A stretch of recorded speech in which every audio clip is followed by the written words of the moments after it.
Halo semua, kembali bersama saya Polar di acara pembahasan review plus spoiler serial anime. Dan kali ini kita akan mereview anime Darwin's Game episode ke-10. Jadi, nonton sampai habis videonya biar bisa ngerti apa aja yang dibahas dalam video kali ini.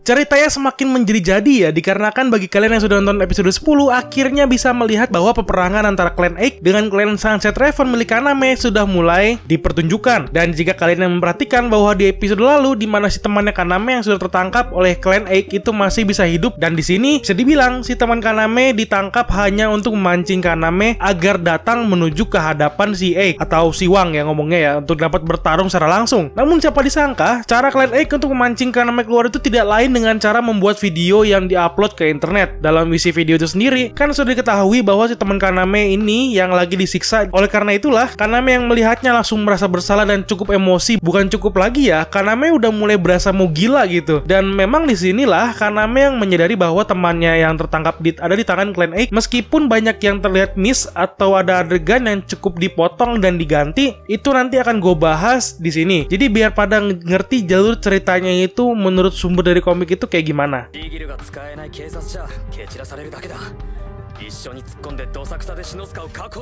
Kita lihat dari awal-awal adegan yang memang memperlihatkan si Rain, si informan yang mendatangi seorang perempuan yang bernama Kotori. Dia ini katanya memiliki pekerjaan untuk mengumpulkan informasi. Jadi kasarnya Rain itu mirip kayak distributor informasi. Nah, Kotori ini jadi sama seperti produsennya informasi, di mana informasi apa aja dia dapatkan lalu dijual ke si Rain. Namun jangan terkecoh dengan karakter satu ini, karena dia cuma muncul sebentar doang, dan untuk kedepannya itu jarang banget dan mungkin gak muncul lagi. Jadi dia cuma karakter support yang sekilas doang, gak terlalu difokusin, namun memiliki ambil tangan dalam cerita kali ini, karena memang dari awal-awal dia ini terlihat ingin memasuki klan Kaname Sunset Raven dengan melihat cara dia bekerja, di mana dia sudah mempunyai klan dan kerjaannya itu cuma mencari informasi. Bisa dipikir ya, gimana kalau dia masuk ke Sunset Raven? Pastinya kan dia ini ada niat untuk jadi mata-mata dan menjual informasi mengenai Sunset Raven keluar.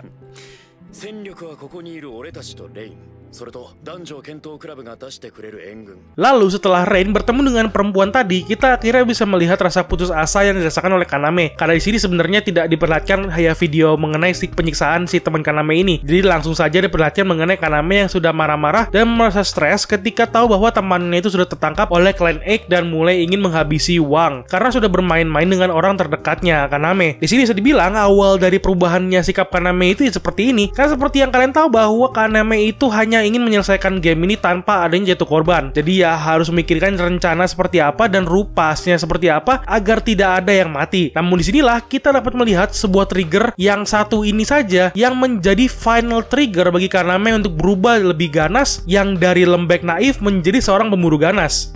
Dalam adegannya pun, rencana Kaname dengan kelompok klannya memikirkan bagaimana daya serang kelompok mereka ketika melawan klan Egg nantinya, dikarenakan di sini si ranking nomor 1 Darwin's Game, si Liu Suelan itu sedang tidak dapat dihubungi. Namun meskipun begitu, klan Kaname masih memiliki kekuatan yang cukup untuk melawan anggota dari klan Egg, dikarenakan Kaname pun sudah berlatih untuk menembakkan senjata, dan ada lagi bantuan dari klan Dojo untuk membantu memperkuat daya serang dari klan Kaname.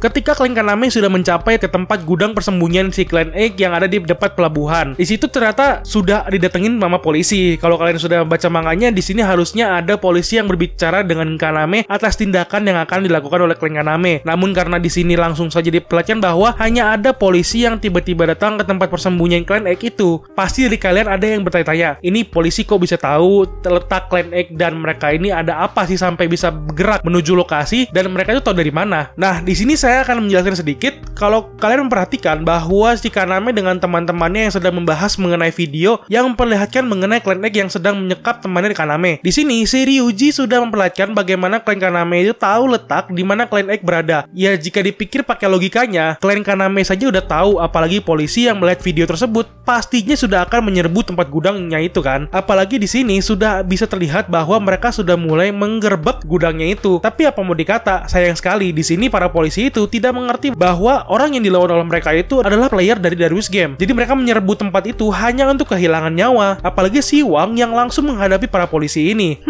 Benar-benar manusia laknat ya.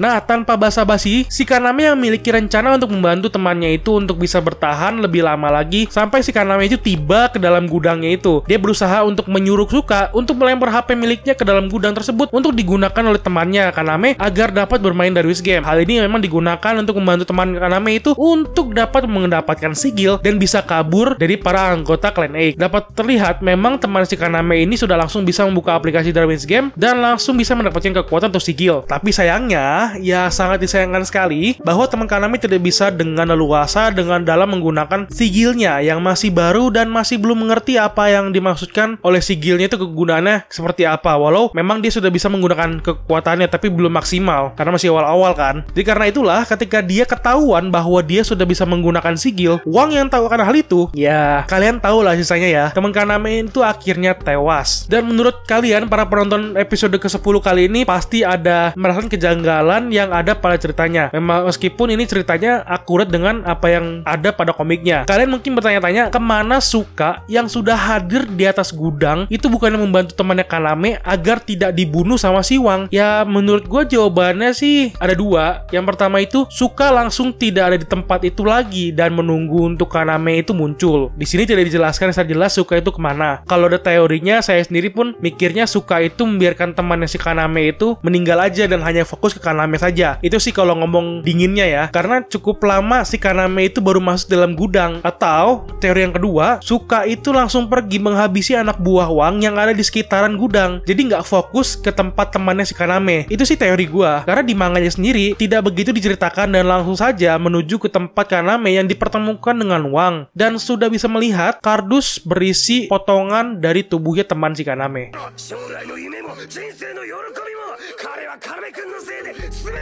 Saya tidak akan membahas mengenai pertarungan antara anggota Clan Dojo dengan tangan kanan si Wang dan langsung saja ke adegan ending di mana si Kaname sudah disergap oleh Wang dan anggotanya yang terlihat Kaname dan Ryuji sudah datang ke dalam gudang. Di sini sebenarnya menjadi adegan atau final trigger untuk Kaname agar bisa berubah dari yang lembek naif menjadi pemburu ganas yang terlihat ya cukup membuat merinding untuk melihat perubahannya. Karena ketika Kaname yang sudah datang ke dalam gudang itu, dia sudah dihadapkan pada Wang yang sudah berbicara dan menyuruhnya melihat isi kotak yang berisi potongan tubuh dari temannya. Disinilah Kaname yang langsung menangis histeris yang membuat kita melihatnya juga jadi kesal ya. Karena apalagi jika Anda menjadi Kaname itu sendiri, reaksi apa jika Anda melihat teman Anda seperti itu? Udah pingsan, udah histeris, udah takut duluan kali ya. Tapi di sini berbeda dengan Kaname. Di sini dia langsung bisa berubah menjadi lebih ganas dan dapat menghabisi lawannya. Hal ini sebenarnya ada pengaruhnya pada sigil yang dimiliki oleh Kaname karena nggak cuma membuat Kaname itu membuat barang atau senjata yang dibuatnya secara ulang, namun bisa mengerti langsung kegunaan senjata itu. Itulah kelebihan dari sigilnya Kaname. Dan sigil Kaname pun dapat merubah kepribadian si pengguna. Ya contoh aslinya ya si Suka, dimana dia sudah membunuh orang, akhirnya dia bisa lebih dingin terhadap orang-orang gitu, atau terhadap lawan-lawannya.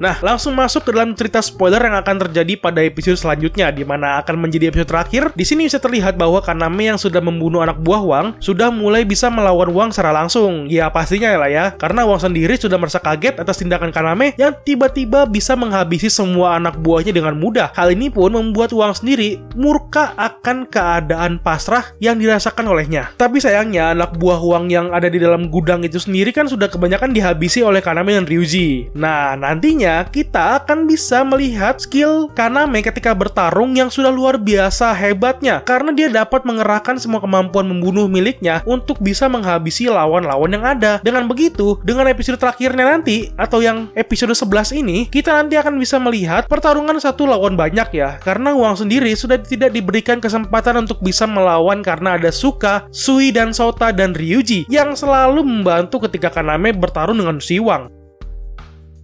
Kita juga nanti bisa melihat mengenai si cowok dari Clan Dojo yang membantu Kaname itu masih bisa tetap bertarung dengan tangan kanan si Wang. Namun itu semua sudah terlambat dikarenakan ya memang Wang sendiri sudah kalah di tangan Kaname, dan di sini nantinya Kaname sudah bisa menjelaskan hak istimewa yang dia miliki pada saat si Wang sudah menjadi pixel-pixel. Karena pada saat nanti Wang sudah menjadi pixel-pixel itu akan menjadi sebuah kesenangan sendiri ya, karena melihat si manusia sampah laknat ini bisa menghilang dari muka bumi.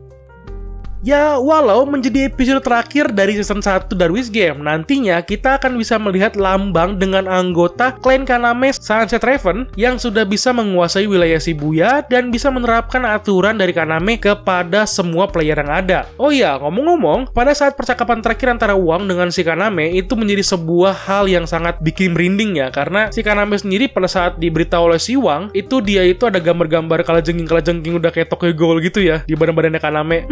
Luar biasa loh. Sangat ditunggu sekali untuk episode 11 ini. Oke, itu aja pembahasan gue mengenai anime Darwis Game episode ke-10. Bagaimana pendapat kalian mengenai episode kali ini? Tulis di kolom komentar ya. Dan jangan lupa bantu share video ini ke semua sosial media kalian. Dan jangan lupa juga untuk subscribe untuk membantu menyemangati gue untuk terus bikin video. Thank you, and sampai jumpa di video lainnya. Bye-bye.